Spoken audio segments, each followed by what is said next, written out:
Hello and welcome back to the channel. If you're new here, hi, you're very welcome. This is Reading the Past and I'm Dr. Cat. And having looked through my comment sections, I'm seeing some recurrent themes popping up, not only here on YouTube, but also on my other social media platforms. And the questions that you're asking or topics that you are suggesting that I speak about in future videos, well, there seems to be a theme emerging. Lots of you have asked me to talk about the relationship of Katherine Swynford and John of Gaunt. Others want to know a bit more about the Wars of the Roses, and in particular, what Henry VII's claim to the throne was. And I think that that can be covered, at least in part, in this video. So, let's have a look at it.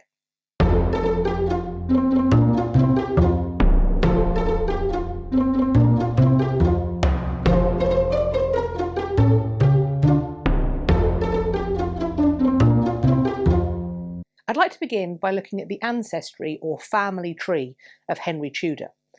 This claimant of the earldom of Richmond goes on, of course, to become King Henry VII, and in doing so, he becomes the founder monarch of arguably one of the most famous royal dynasties in history. Henry's mother was Lady Margaret Beaufort. She became pregnant with him aged just 12 and gave birth as a widow at 13. It is believed that this birth was incredibly traumatic and that it physically damaged her. Despite 2 further marriages, she would have no more children, nor any further reported pregnancies. Her father, and thus Henry's maternal grandfather, was John Beaufort, Duke of Somerset. Margaret was his only legitimate child and thus his heir. He died just before her first birthday. She inherited a large estate. John Beaufort was his own father's second son, but his elder brother Henry had died without children, so John inherited the father's title, becoming Earl of Somerset. He would later get the title of Duke of Somerset, which he was given in 1443. John Beaufort, Earl of Somerset, so Henry VII's maternal great-grandfather, was the eldest son of John of Gaunt by his mistress and later third wife, Katherine Swynford. This John Beaufort was born in 1373, 23 years before his parents' eventual marriage. John of Gaunt was Henry VII's maternal great-great-grandfather. He was the 4th son of King Edward III and Philippa of Hainault, but he was only the 3rd son to reach maturity. Henry's maternal great-great-great-grandfather was King Edward III. He was made King of England at age 14, at first under the regency of his mother, Isabella of France, and her presumed lover, Roger Mortimer. Together, this pair had deposed and probably ordered the death of his father, Edward II.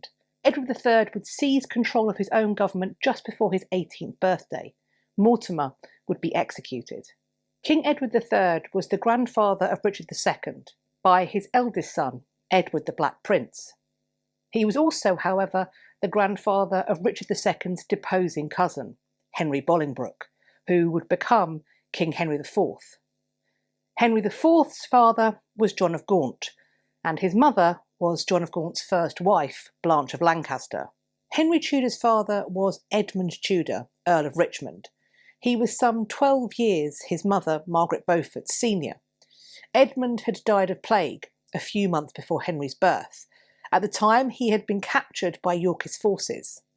Thus, Henry Tudor entered the world during the early years of the so-called Wars of the Roses, and it would certainly be a backdrop for much of his early life. Edmund Tudor was the eldest son of Owen Tudor and Catherine of Valois. Owen Tudor was a minor Welsh nobleman.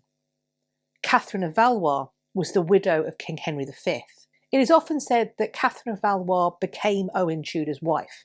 However, the marriage, if it did happen, occurred in secret, and there are some scholars who question whether they were ever really married. Catherine of Valois was Henry Tudor's paternal grandmother. However, through her marriage to King Henry V, she was also the mother of King Henry VI. Thus, King Henry VI was Henry Tudor's uncle, his own father's half-brother. Henry VI was himself the grandson of Henry Bolingbroke, who became Henry IV, who had deposed the Plantagenet king Richard II in favour of himself. Henry IV was the son of John of Gaunt by his first wife, Blanche of Lancaster. Therefore, Henry IV comes from the Plantagenet cadet branch of the House of Lancaster, the War of the Roses being fought between two Plantagenet cadet branches, the House of Lancaster and the House of York. The rule of Henry Bolingbroke's grandson, Henry VI, was not without trouble.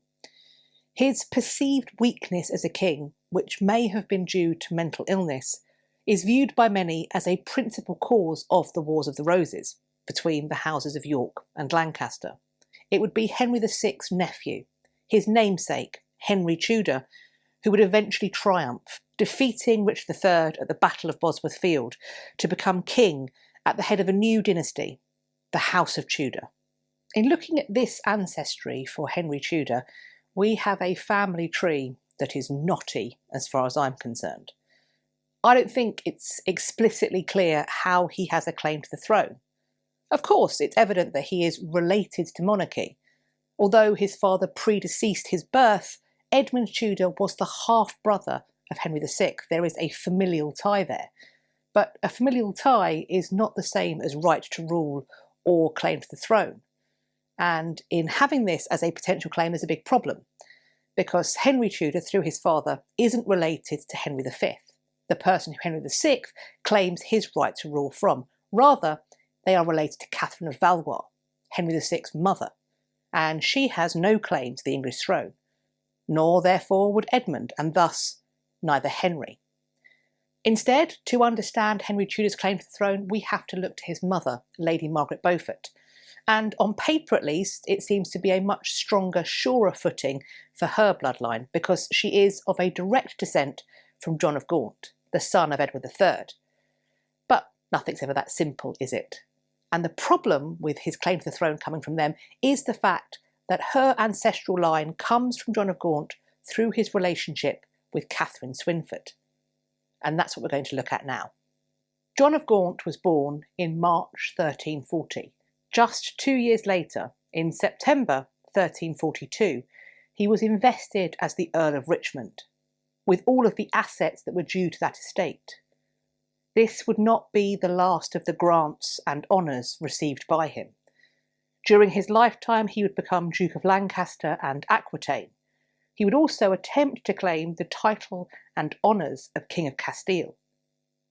His eldest brother, Edward the Black Prince, was nearly 10 years John's senior and a renowned soldier. John would follow in his brother's footsteps, and indeed the Plantagenet family tradition of a seeming proficiency for violence. By 19, he was leading his own retinue into battle, and at 21, he was made a Knight of the Garter. This is viewed as a recognition both of his status by birth and also his martial achievements. In the same year that John was leading his first retinue into battle, he also married for the first time, to Blanche of Lancaster, the daughter of Henry, Duke of Lancaster. The pair married in May 1359. Within 2 years of his marriage, John's father-in-law, the Duke of Lancaster, was dead, and then the following year, his sister-in-law, his wife's co-heir to that title, had also died. John was 22 years old, and was now the Duke of Lancaster, with a claim to the vast wealth connected to that title. John and Blanche had 3 surviving children: Philippa, Elizabeth, and the future Henry VI, at the time Henry of Bolingbroke. Blanche died on the 12th of September 1368, leaving John a widower. And despite the fact that he would go on to marry 2 more times, he still used his will to request that he be buried beside his first wife. It is believed that Katherine Swynford first entered Blanche's service around 3 years before the death of the latter, in approximately 1365. However, she only became known by that name following her marriage, which may have occurred shortly after she entered Blanche's service. She married Sir Hugh Swynford, who was one of John of Gaunt's tenants and a fellow knight. Sir Hugh would accompany John on campaigns in 1366 and 1370. After Blanche's death on the 12th of September 1368, Catherine was given the care of John and Blanche's children. Catherine was widowed herself 3 years later in November 1371. It is unclear when Katherine Swynford and John of Gaunt began their romantic relationship, but her rise in prominence, the grants of gifts and land that came her way in the spring of 1372, is seen by many as evidence of a possible origin point for that relationship. However, by the spring of 1372, John of Gaunt was already remarried, because in September 1371 he had married a claimant to the throne of Castile, the Infanta Constanza.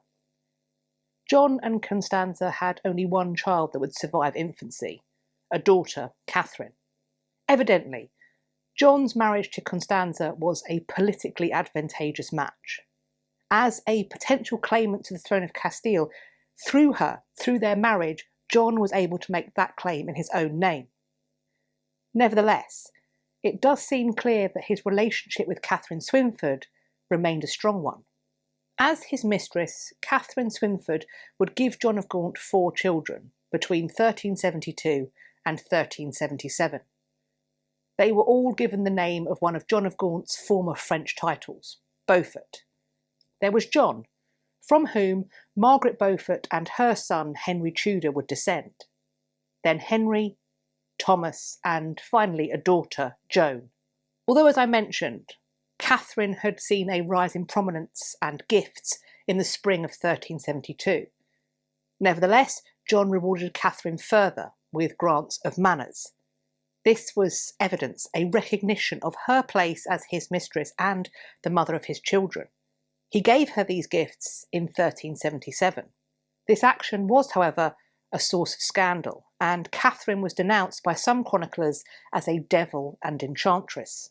On the 21st of June 1377, John of Gaunt's father, King Edward III, had passed away. His eldest son, however, had predeceased him, and therefore it was the 11-year-old son of Edward the Black Prince, John of Gaunt's eldest brother, who became king, as Richard II. Although I must say it's a little bit odd to me, because John at this time is not elected to any of the councils that would oversee Richard II's reign. Perhaps the other noblemen wanted to push him out. But nevertheless, it is clear that as the new king's uncle, John of Gaunt must have enjoyed an influence, both due to his status as one of the leading and wealthiest noblemen in the country, and also because of his personal familial relationship with the king. 4 years into the new reign, in 1381, and rebellion was posing a serious threat to order. This rebellion came in the form of the Peasants' Revolt. They were displeased with the way the country was being governed, and they feared that the king was beset by evil advisers. Hoping to assuage the wrath of God and the Commons, John of Gaunt makes a show of renouncing Katherine Swynford and publicly reuniting with his wife, Constanza. Katherine Swynford, it seems, was willing to do as she was told and retire with grace to one of her properties. She was also granted a generous pension, all of which had been the gift of John of Gaunt. However, many do believe that the repudiation of Katherine Swynford and her separation from John of Gaunt was just for show. They believe that the relationship continued during this period, albeit more discreetly. John of Gaunt's second wife Constanza died in March 1394.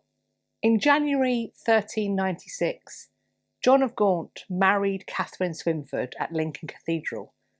Despite the fact that their relationship had been public knowledge for years, that she had 4 acknowledged children by him, their eventual marriage was a shock to much of the court, because of the unequal nature of the match. Nevertheless, in September 1396, a papal bull legitimised the children of John and Katherine. All 4 of them were recognised by the church in this way.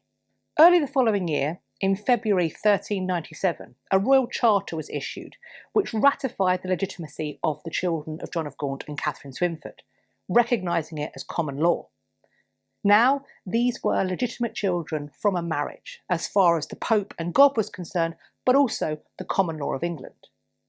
In this step, these children were now able to inherit lands and titles because of their legitimacy. And for many, this is it, case closed, the moment which changes it, which means that Henry Tudor's right to the throne is recognised by both church and state. Through the papal bull and the royal charter, many argue that we have the evidence of Henry Tudor's right to rule. Although his mother's bloodline, the House of Beaufort, may have begun in adultery, there may not have been legitimacy at first. Through the marriage of John of Gaunt and Katherine Swynford, and then the legitimisation by both church and state of their children, all of their descendants now have the right to inherit lands and titles. Those titles, they would argue, includes the throne. As is so often the case when we explore history, there is a counterpoint for this argument of Henry's right to rule because his ancestors had been legitimised following the late marriage of John of Gaunt and Katherine Swynford. While they recognise that these children were made legitimate by papal bull and royal charter, as far as they're concerned, this enables them to claim an earldom, perhaps even a dukedom, but not the throne. Kings and queens of England, they say, must be born legitimate. They cannot be made so. Thus, as far as they're concerned, Henry Tudor might have a claim to Earl or Duke of Richmond, but not to King. Further to this, they looked to the wording of the Royal Charter that recognised Katherine Swynford and John of Gaunt's children as being legitimate. They assert that because there is not a specific wording saying that they could also claim inheritance to the throne as well as all other lands and titles, that this was not the intention. They argue that as they are not explicitly granted a right to the throne, what is actually happening is this Royal Charter is barring them from it. John of Gaunt died in February 1399, and he was buried, as per his wishes, beside his first wife, Blanche of Lancaster. His former mistress and last wife, Katherine Swynford, spent her remaining years in retirement at Lincoln. It was there that she died on the 10th of May 1403, and her body was interred at Lincoln Cathedral.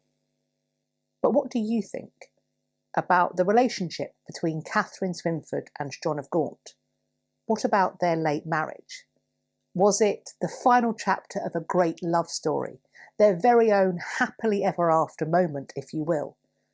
Or was it something more pragmatic? A concerted attempt to secure the futures of their children and descendants? And was it enough? Did their act of getting married and seeking to legitimise their children give their descendants, including Henry Tudor, all of the same rights and claims as any other child of John of Gaunt? Namely, did it give him the right to rule? As always, I look forward to reading your discussion in the comments section underneath this video, or you can come and find me over on my social media. I'll leave links to my Instagram and Twitter in the description box, so you can follow me there and we can continue this conversation. I do hope you've enjoyed this video and found it useful. If you did, then please let me know by hitting the thumbs up. Please also subscribe to this channel, and while you're there, hit the notification bell next to the subscribe button so that YouTube tells you when I've next uploaded. I hope you're going to have a great day whatever you're doing, and I look forward to speaking to you all in my next video. Take care of yourselves. Bye-bye for now.